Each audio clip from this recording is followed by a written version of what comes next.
Shalom, Bapak Ibu Saudara sekalian yang saya kasih di dalam nama Tuhan Yesus Kristus. Senang sekali dapat kembali berjumpa dengan Bapak Ibu Saudara sekalian. Setelah sekian lama kita tidak berjumpa. Nah, pada kesempatan kali ini, saya ingin membahas sebuah topik baru, yaitu pemuritan bagian yang pertama.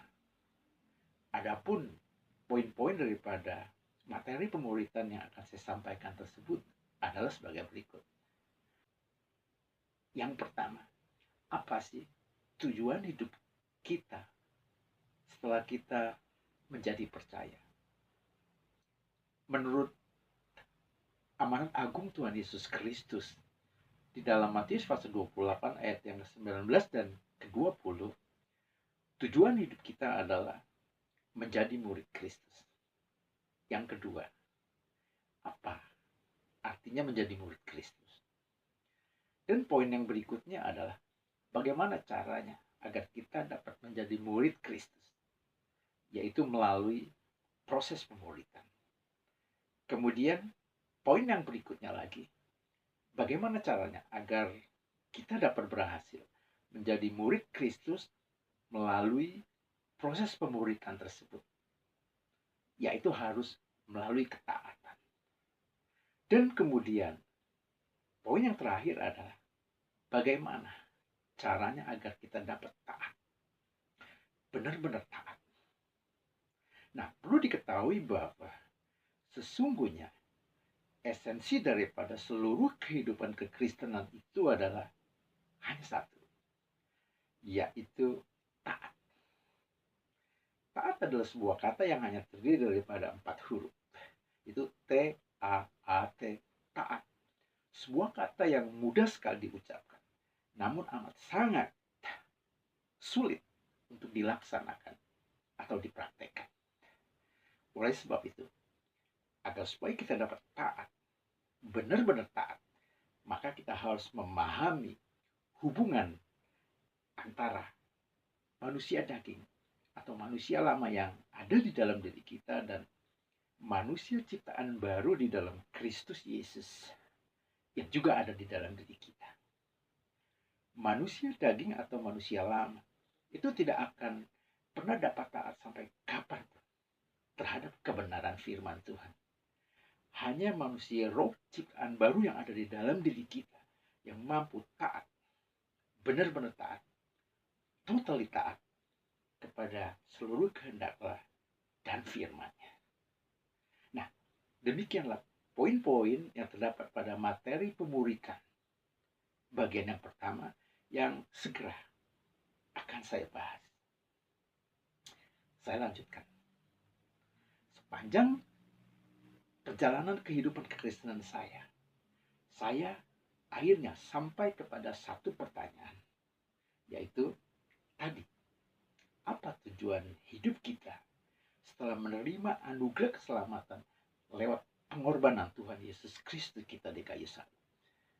Apakah cukup hanya sekedar pergi ke gereja setiap minggu untuk beribadah, kemudian melayani pekerjaan Tuhan, dalam arti kita menjadi pengerja di gereja lokal di mana kita beribadah, dan kemudian bergabung dengan kelompok kecil atau komunitas bertumbuh yang ada di dalam gereja sekali seminggu, dan kemudian membaca Alkitab secara rutin setiap hari. Setelah itu berdoa sekedarnya dan secukupnya. Apakah cukup hanya sekedar melakukan semuanya itu? Saya ingin terlebih dahulu disclaimer. Saya ingin mengatakan bahwa tentunya boleh-boleh saja melakukan semuanya itu. Dan jika kita melakukannya, itu amat sangat baik. Tetapi kembali kepada pertanyaan tersebut di atas. Apakah cukup kita hanya sekedar melakukan semua aktivitas rohani tersebut? Jawabannya adalah belum cukup. Karena setiap kita orang percaya harus, saya ulangi, setiap kita orang percaya harus menjadi murid sejati Tuhan Yesus Kristus. Caranya bagaimana? yaitu melalui pemuritan atau discipleship. Jadi discipleship atau pemuritan adalah suatu proses untuk dapat menjadi seorang murid Kristus. Dalam Alkitab terjemahan bahasa Inggris, kata murid menggunakan kosakata disciple. Dan tidak secara kebetulan, ada kosakata lain dalam bahasa Inggris yaitu disiplin. Dan disiplin dan disciple ini memiliki akar kata yang sama, yaitu dari kosakata bahasa Latin discipulus, artinya pupil atau murid. Nah, kemudian disiplin, kosakata bahasa Inggris itu telah menjadi kosakata bahasa kita, bahasa Indonesia. Sehingga setiap kita pasti tahu apa artinya disiplin. Saya mendefinisikan disiplin artinya secara ketat, giat melakukan sesuatu tanpa henti. Atau secara sungguh-sungguh dan serius melakukan sesuatu terus-menerus. Jadi jikalau saya mengatakan disiplin berolahraga, itu artinya kita secara ketat, giat berolahraga tanpa henti. Dan jikalau saya mengatakan disiplin berdoa, itu artinya kita secara serius dan sungguh-sungguh berusaha berdoa terus-menerus. Nah, sedangkan pemahaman atau pengertian umum dari masing-masing kita, khususnya kita orang Indonesia, murid, kita fokus kembali kepada murid. Murid, terjemahan Inggrisnya adalah student, berasal dari kata study. Inilah yang diajarkan oleh sekolah-sekolah yang ada di Indonesia bagi setiap kita. Sehingga jikalau kita ditanya, apakah murid bahasa Inggrisnya? Maka jawabannya adalah murid bahasa Inggrisnya adalah student. Lalu, apa bedanya antara student dan disciple? Bedanya adalah student adalah seorang murid yang belajar banyak hal kepada para gurunya di lembaga pendidikan baik formal maupun non-formal. Pendidikan formal artinya sekolah biasa, swasta atau negeri, dari TK, SD, SMP, dan SMA. Sedangkan pendidikan non-formal adalah lembaga pelatihan atau lembaga kursus dan sebagainya. Nah, sedangkan disciple itu artinya adalah juga murid yang belajar, kemudian mengikuti tuntunan, pimpinan, ajaran daripada sang gurunya. Yang dalam konteks Alkitab itu adalah sang guru agung Tuhan Yesus Kristus kita. Nah, jadi di sini disciple atau murid harus secara sungguh-sungguh dan serius berusaha melakukan, mempraktekkan ajaran-ajaran daripada sang gurunya. Kemudian saudara dan saya, kita semua adalah murid Yesus, Jesus disciple, yang harus hidup mengikuti dan meneladani Yesus Kristus Tuhan, sang guru agung kita, untuk menjadi serupa dengan Dia dalam hal karakter dan pola pikir.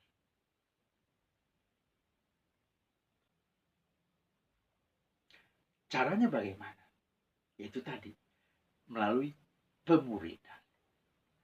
Nah, saya berharap dan rindu agar lembaga-lembaga gereja, organisasi-organisasi Kristen yang ada, melaksanakan pelayanan pemuridan.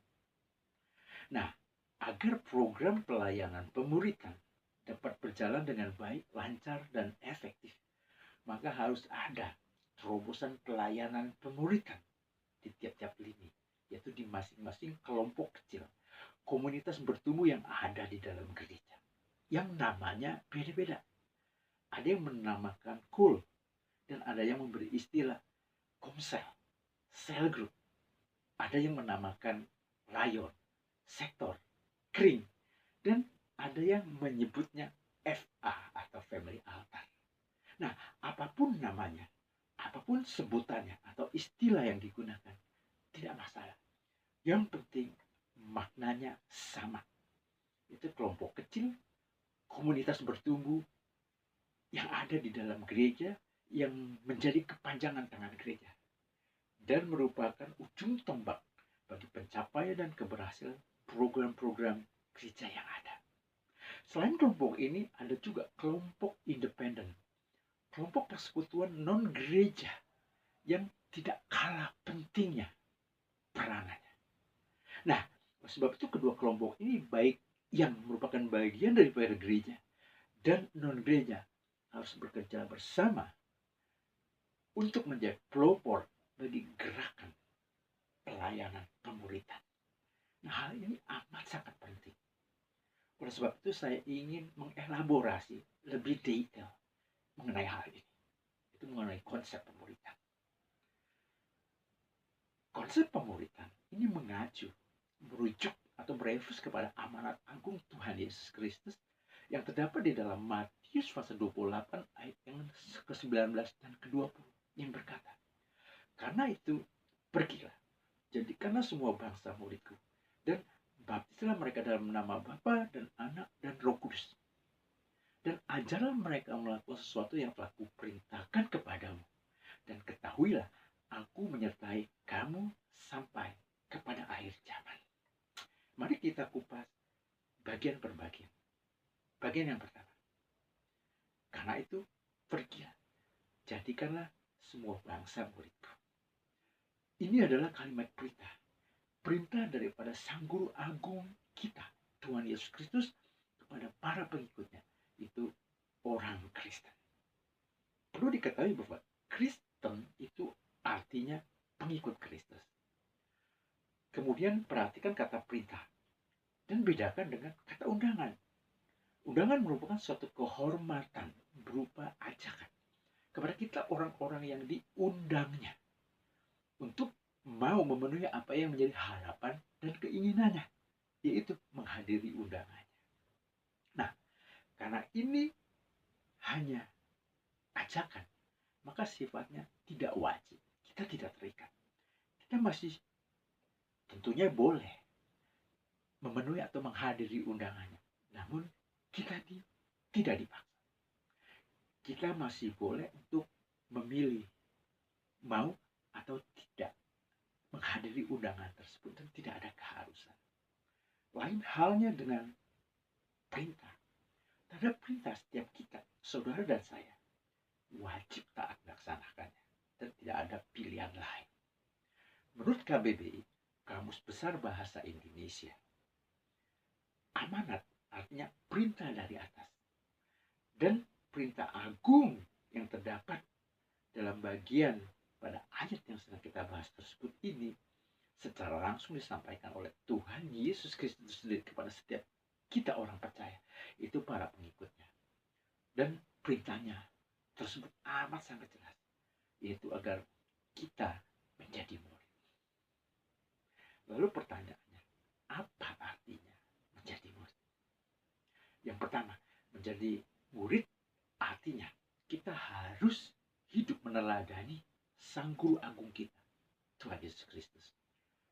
Yohanes 13 ayat yang ke-14 dan 15 berkata, "Jadi, jikalau aku membasuh kakimu, aku yang adalah Tuhanmu dan gurumu, maka kamu pun wajib saling membasuh kakimu.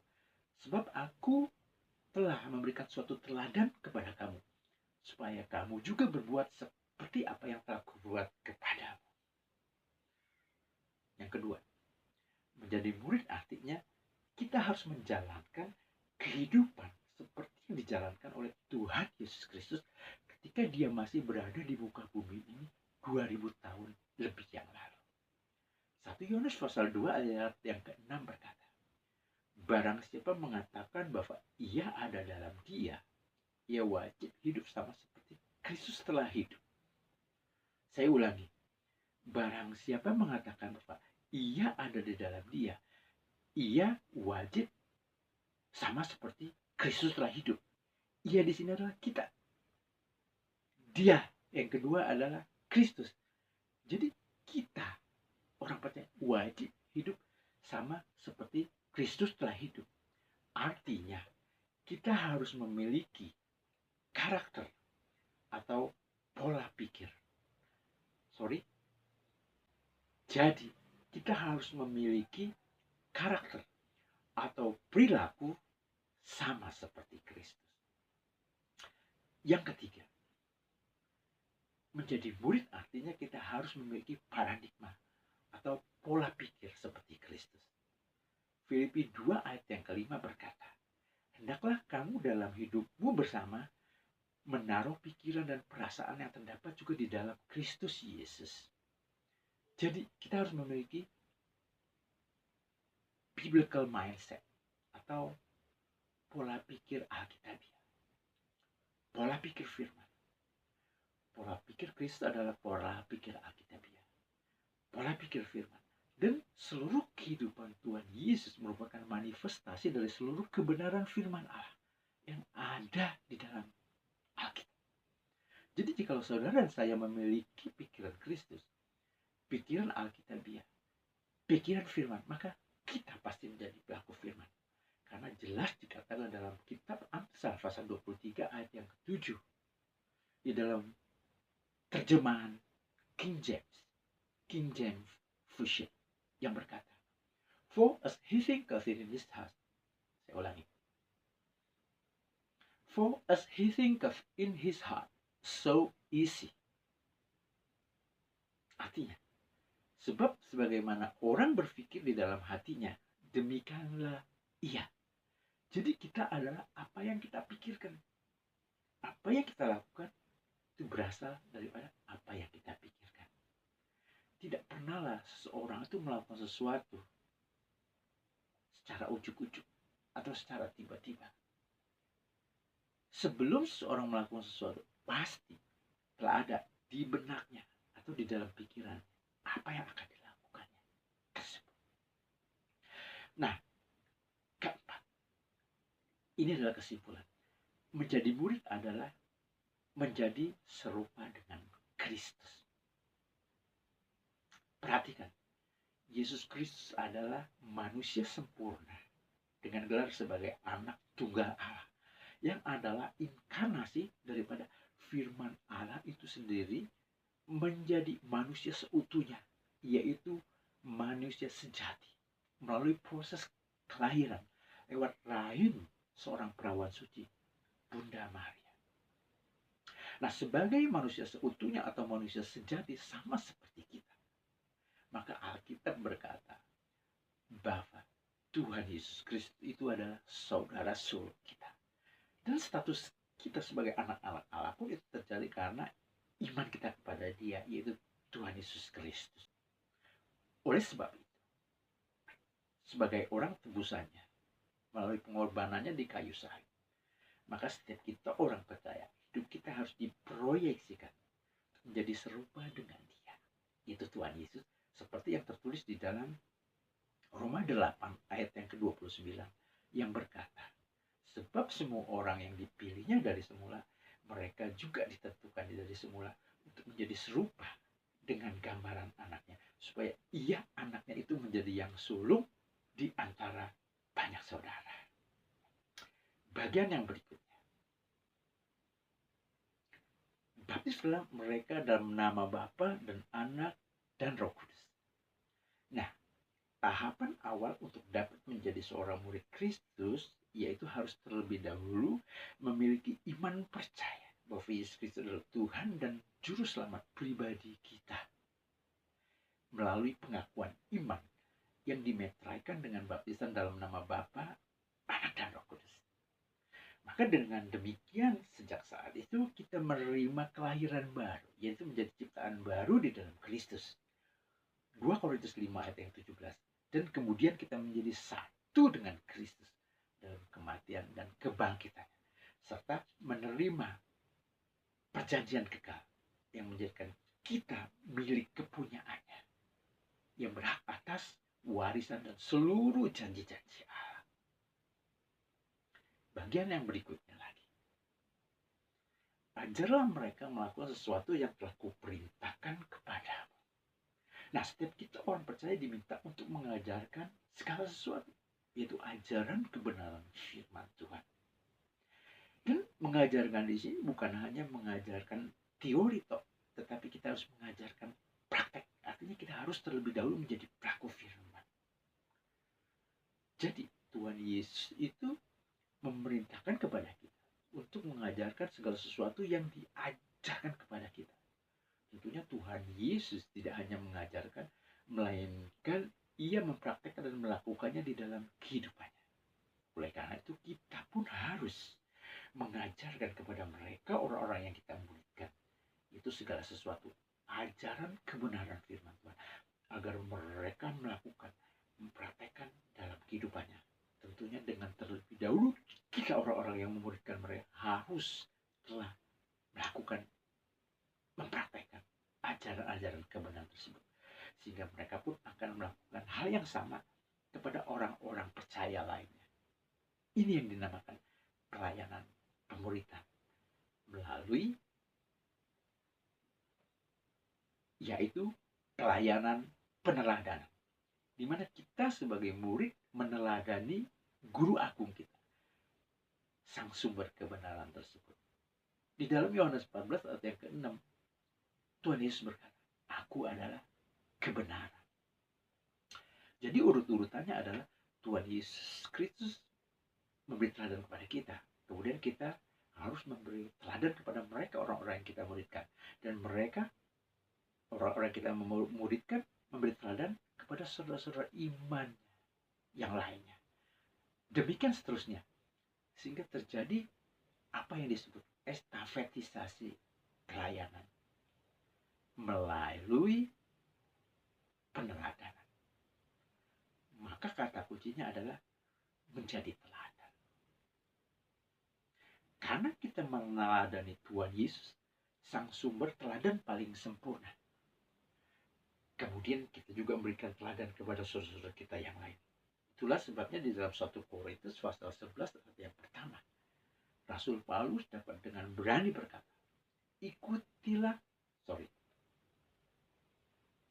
jadilah pengikutku, seperti aku juga menjadi pengikut Kristus. Kemudian di dalam Filipi 4 ayat yang ke-9, dalam versi terjemahan Alkitab yang lain, itu versi Cefuk, Contemporary English Version United Kingdom, Rasul Paulus mendemonstrasikan bagaimana cara ia memuridkan. Demikian. You know the teaching I gave you, and you know what you heard me say and saw me do. So follow my example. Artinya, kamu tahu pengajaran yang kuberikan kepadamu, dan kamu tahu apa yang kamu dengar yang aku katakan, dan apa yang kamu lihat yang aku lakukan. Jadi ikutilah teladanku. Oleh karena itu, maka kita pun harus juga berani berkata sama seperti Rasul Paulus. Jadilah pengikutku. Ikutilah teladanku sama seperti aku juga mengikuti teladan Kristus.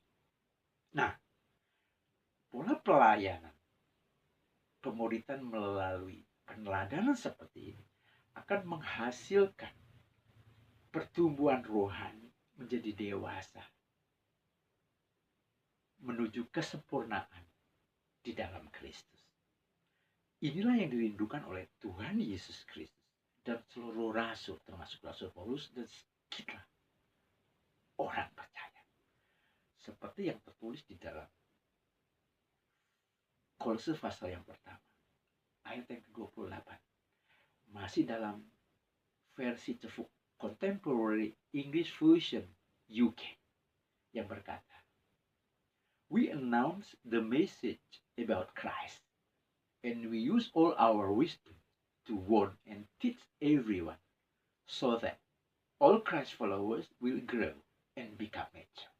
Artinya, kami memberitakan kabar tentang Kristus, dan kami menggunakan seluruh hikmat kami untuk memperingatkan dan mengajar setiap orang agar seluruh pengikut Kristus bertumbuh menjadi dewasa. Demikian Bapak Ibu Saudara sekalian. Berikutnya saya akan masuk kepada pemahaman atau pengertian mengenai manusia daging dan manusia roh.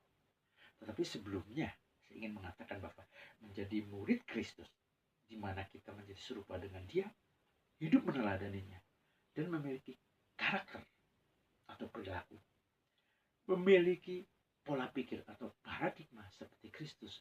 Hal ini merupakan sesuatu yang mungkin dan sangat alkitabiah. Karena hal ini memang merupakan perintah atau amanat agung daripada Tuhan Yesus Kristus itu sendiri kepada setiap kita orang percaya, para pengikutnya.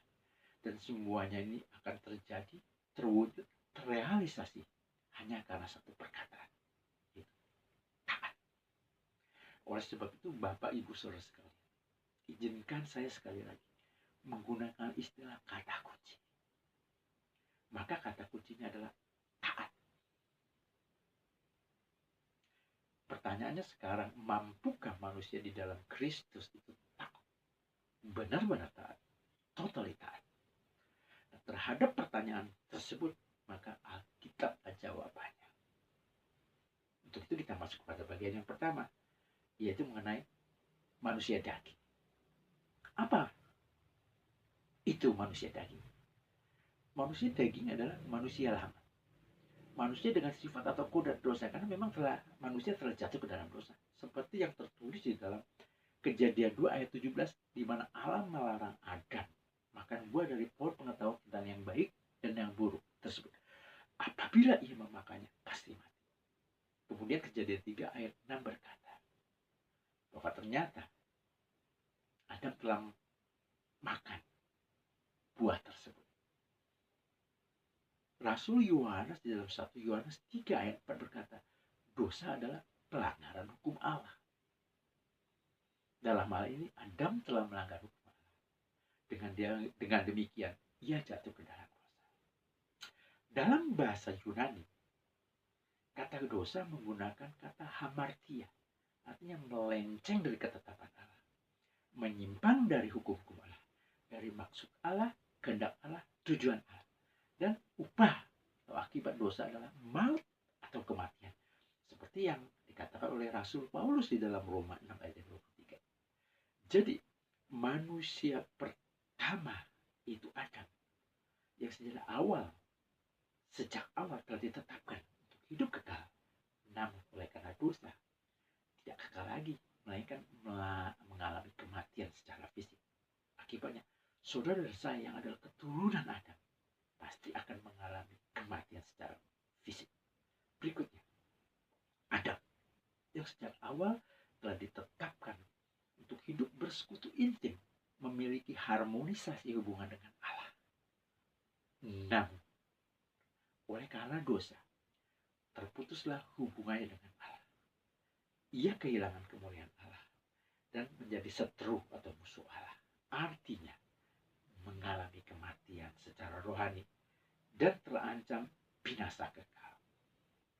Yang berikutnya lagi, manusia pertama tersebut yang sejak awal telah ditetapkan berkuasa atas segala ciptaan. Namun oleh karena dosa, maka ia tidak berkuasa lagi. Ketika bumi mengamuk lewat fenomena bencana alam, misalnya gunung berapi meletus, gempa bumi, ada longsor, banjir, ada angin badai, ada badai salju, ada badai awan, dan lain sebagainya. Maka manusia tidak berdaya dan kerap menjadi korban. Kemudian ketika sekelompok sekawanan gajah liar memasuki perkampungan, memporak-porandakan rumah-rumah yang ada, menghancurkan, merusak tanam para penduduk, serta bahkan membunuh warga setempat. Hal ini membuktikan bahwa memang manusia tidak lagi berkuasa atas segala ciptaan. Bahkan terhadap dirinya sendiri, manusia tak mampu menguasai, mengatasi, mengontrol, mengendalikan hawa nafsu dan keinginannya. Yang berikutnya,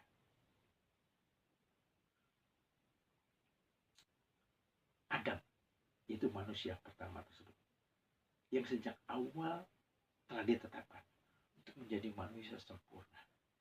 Namun lagi-lagi oleh karena dosa tidak sempurna lagi, melainkan hidup tercela. Karena gambar dan rupa Allah di dalam dirinya rusak. Dan konsekuensi yang lainnya adalah seluruh keturunan Adam sampai kepada kita, saudara dan saya, dan sampai kepada sebanyak-banyaknya manusia yang akan dilahirkan kelak ke muka bumi ini telah tercemar, yaitu memiliki sifat atau kodrat dosa di dalam dirinya yang membuat ia cenderung pasti berbuat dosa. Misalnya, seorang bayi yang baru saja lahir, ia tidak atau belum berbuat dosa sama sekali. Namun sesungguhnya di dalam dirinya itu telah ada sifat atau kodrat dosa di dalam dirinya yang mengakibatkan ia memiliki kecenderungan pasti melakukan dosa. Saya akan memberikan sebuah contoh. Masih mengenai bayi. Seorang bayi yang sedang berbaring di tempat tidur, kelihatannya bergembira sekali, sedang bermain-main dengan dirinya sendiri. Dan kita melihat di tangannya menggenggam sebuah sendok yang kebetulan gagangnya itu tajam sekali, berpotensi mencederai atau melukai dirinya. Dan kemudian kita melihat orang tuanya berusaha mengamankan, melepaskan benda tajam tersebut dari genggaman tangannya dengan perlahan-lahan, dengan cara yang baik-baik, dengan lembut, penuh kasih sayang. Tetapi memang agak dipaksa sedikit karena genggamannya itu keras sekali, mencengkeram benda tajam tersebut, dan akhirnya berhasil lepas dari genggaman tangannya. Apa yang terjadi? Si bayi tersebut menjadi marah dengan cara melampiaskan tangisan sekuat-kuatnya, sekejang-kejang, sejadi-jadinya. Tanda bahwa ia tidak terima atas apa yang dilakukan terhadap dirinya. Kita melihat di sini ada kepentingan diri sendiri, egois. Galatia 5 ayat 19 berkata, perbuatan daging telah nyata. Ada banyak. Salah satu di antaranya adalah kepentingan diri sendiri atau egois. Ini adalah perbuatan dosa. Jadi perbuatan dosa terjadi karena memang di dalam diri kita manusia itu telah ada sifat atau kodrat dosa itu, yang di dalam bahasa Ibrani disebut yetzer hara, yaitu congenital inclination to do evil by violating the will of God.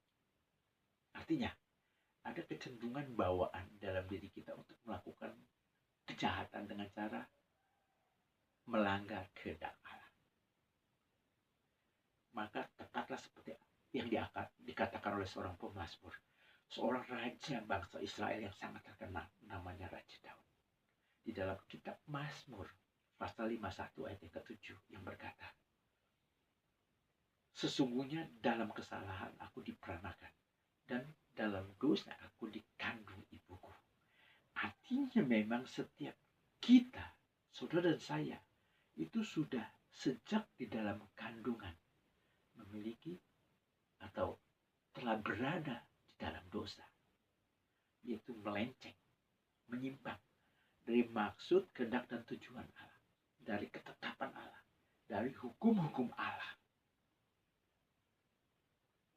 dan telah berada di dalam kesalahan, artinya tidak selaras lagi dengan Allah. Seperti inilah keadaan kita, manusia yang ada di muka bumi ini, di bawah kolong langit, yang adalah keturunan Adam. Jadi manusia daging, manusia lama, atau manusia dengan sifat dan kodrat dosa, itu tidak akan pernah mungkin dapat taat kepada kehendak Allah dan firman-Nya. Manusia daging adalah manusia celaka, seperti yang dikatakan oleh Rasul Paulus di dalam Roma 7 ayat 24 yang berkata, aku manusia celaka, siapakah yang akan melepaskan aku dari tubuh maut ini? Kemudian Rasul Paulus berkata di dalam Roma 8 ayat 6, karena keinginan daging adalah maut. Dilanjutkan dalam ayat yang ke-7, sebab keinginan daging adalah perseteruan terhadap Allah, karena ia tidak takluk pada hukum Allah. Hal ini memang tidak mungkin baginya. Dan ayat yang ke-8, mereka yang hidup di dalam daging tidak mungkin berkenan kepada Allah. Sungguh menakutkan, Bapak Ibu Saudara sekalian. Jadi kesimpulannya, manusia daging atau manusia lama, manusia dengan sifat atau kodrat dosa adalah manusia celaka dan menjadi musuh atau seteru Allah karena tidak takluk pada hukum Allah. Ia tidak mungkin berkenan kepada Allah serta terancam mengalami kebinasaan kekal di api neraka yang menyala-nyala. Sungguh mengerikan, sangat memprihatinkan. Tetapi puji Tuhan, karena Allah di dalam Kristus yang terdapat di dalam Alkitab memberikan solusinya. Untuk itu kita masuk kepada bagian yang kedua, yaitu mengenai manusia roh. Apa itu manusia roh?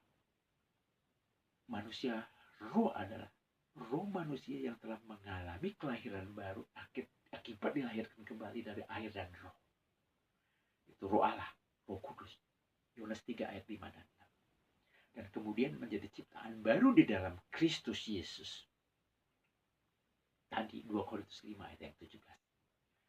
Nah, manusia di dalam Kristus adalah makhluk roh. Maksud itu saudara dan saya, kita semua orang percaya adalah makhluk roh. Artinya, kita yang sesungguhnya, yang sejatinya, yang esensinya adalah roh ciptaan baru. Memiliki jiwa, itu pikiran, perasaan, dan kehendak. Dan tinggal di dalam tubuh fisik kita ini. Oleh karenanya, marilah saya mengajak kita memiliki kesadaran roh lebih dominan daripada kesadaran intelek atau jiwa dan fisik kita. Kemudian, sebagai makhluk roh, maka manusia ciptaan baru di dalam diri kita itu telah menjadi manusia yang selaras, sejalan, sepakat terhadap seluruh kehendak Allah dan firman. Dan ketika kita menerima kelahiran baru, maka secara otomatis kita menjadi bayi rohani. Oleh karena itu kita harus mengalami pertumbuhan menjadi dewasa secara rohani agar mampu menguasai, mengatasi, mengontrol, mengendalikan manusia daging. Manusia lama, manusia dengan sifat kodrat dosa yang keinginannya senantiasa selalu bertentangan dengan kehendak Allah dan firman-Nya. Jadi di dalam diri kita ini ada dua jenis manusia, yaitu manusia daging yang kontra terhadap kehendak Allah dan manusia roh ciptaan baru di dalam diri kita yang telah menjadi manusia yang taat, benar-benar taat, totali taat kepada seluruh kehendak Allah, kepada roh Allah, yaitu Roh Kudus yang dikaruniakan kepada kita. Dia bersama dengan manusia roh ciptaan baru di dalam diri kita.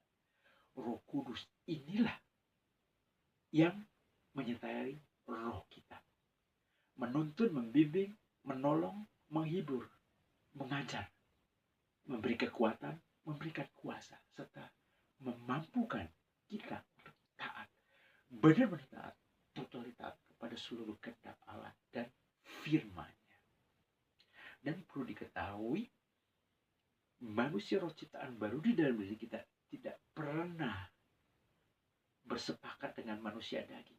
Dalam segala hal keduanya selalu bertentangan. Jadi pilihan ada di tangan kita, saudara dan saya. Itulah sebabnya Galatia 5 ayat ke-16 menasihatkan kita agar kita hidup oleh roh. Sehingga kita tidak hidup menurut keinginan daging kita yang akan membawa kita kepada kebinasaan kekal. Demikian materi pemuridan bagian yang pertama.